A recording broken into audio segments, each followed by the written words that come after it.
Let's go to this section where the Lord speaks to Jeremiah concerning his gift. And I call this coaching the gift. God gives us grace when he calls us. He also outfits us with grace. But then he just doesn't give you the gift. He coaches it. And so watch this, and we'll take this apart a little bit. He said, moreover, the word of the Lord came to me, saying, Jeremiah, what do you see? And I said, I see a branch of an almond tree. Then the Lord said to me, you've seen well, for I'm ready to perform my word. Then the word of the Lord came to me the second time. It's almost like he's calibrating the gift.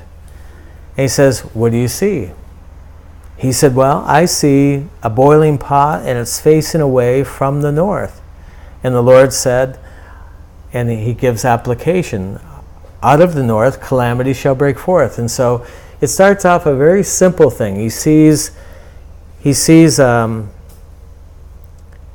branch of an almond tree. It's very simple. And then it's almost like the Lord pats him on the back and says, you've seen well, good man. Yeah, you've got it. You saw it. And then he gives application.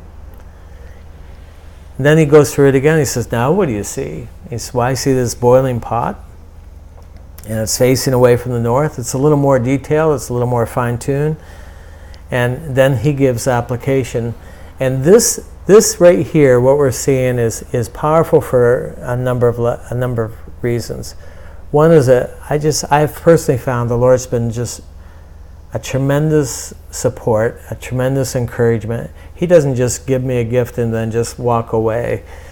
He makes sure it's working, and he's affirming, he's confirming and telling you that this is working. I remember when I first started prophesying, it just seemed like the Lord would come to me in the night after, and I would talk over with him what I had prophesied and what I had said, and he'd make adjustments and just be very affirming about different parts of it and say, show me that this part here wasn't accurate, wasn't the best thing to say or the best way to deal with it.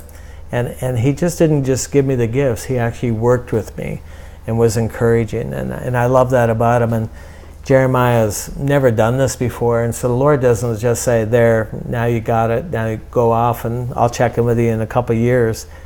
He worked with him. And he's just that way. No one will be more encouraging to you in your preaching, in your calling than Jesus. I remember the first time I was ever invited to a church to preach as a guest speaker.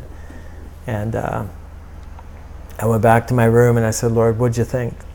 And just sit down. I just wanted to hear and what he thought of it. And he said, well, what did the people say? And well, after the meeting, after I preached, a whole bunch of young guys my age, they all kind of gathered around me and said some very encouraging things and talked with me about it. And I said, well, they said they like this and they like that. And he said, that was me. He wanted me to learn how to receive both correction and encouragement through other people. And but it was him. I mean, he is tremendously encouraging. I remember one time I was prophesying. This pastor invited me to be the speaker at a fall revival meetings. And after I got there, it was a denominational church and they weren't used to this, and I wasn't expecting it, but he and his wife said, we really would like you to prophesy. We'd really like you to prophesy over our people. They had heard that I had done that. Well, I was surprised that they really wanted that. And they said, we're expecting that to happen. We're praying that that would happen. That kind of cut me free to go ahead and start prophesying. So, but I was new at it. I had not really done anything quite like that before. But I would go back to my room and I would talk it over with the Lord. And I remember I saw this one young guy, and as I saw him like he was strapped up in this, like a horse harness. His whole body was strapped in leather, like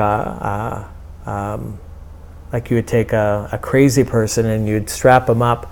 And I knew that somehow that meant that there were expectations that were put on him that had laced him in and had kind of a bondage for him. And so I called that out and I said that, and I said, here's how I see you, and you're all... And I thought maybe there were expectations that other people had put on him that were limiting him, limiting his freedom. So I said that. And then that was it, moved on to some other people. Well, that night when I went to my room and sat down with the Lord and was talking it over with him, the Lord spoke to me and said, it wasn't other people's expectations that were strapping him. It was his own expectations that he'd put on himself that created a bondage for him. I said, Lord, I'm sorry. I got the application wrong, which is this last part where the Lord actually explains why you're seeing what you're seeing. I'd gotten that wrong.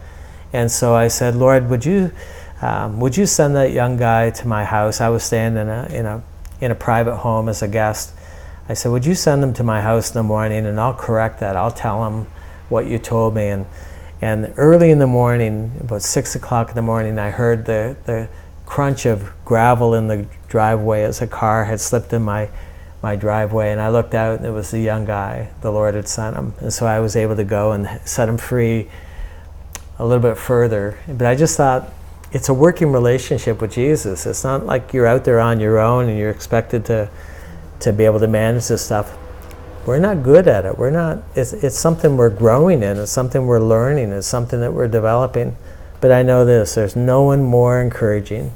There's no one more personable. There's no one who's more patient, who's more gracious than Jesus. He will work with us. He'll work with whatever you're called to do. He'll work with you on it. He doesn't just call you and then release you and leave you alone. He'll be the biggest support you've ever had. I remember different times where I said, Jesus, would you sweep up after me? I feel like I made a mess out of that. And he does. He really does. He's wonderful.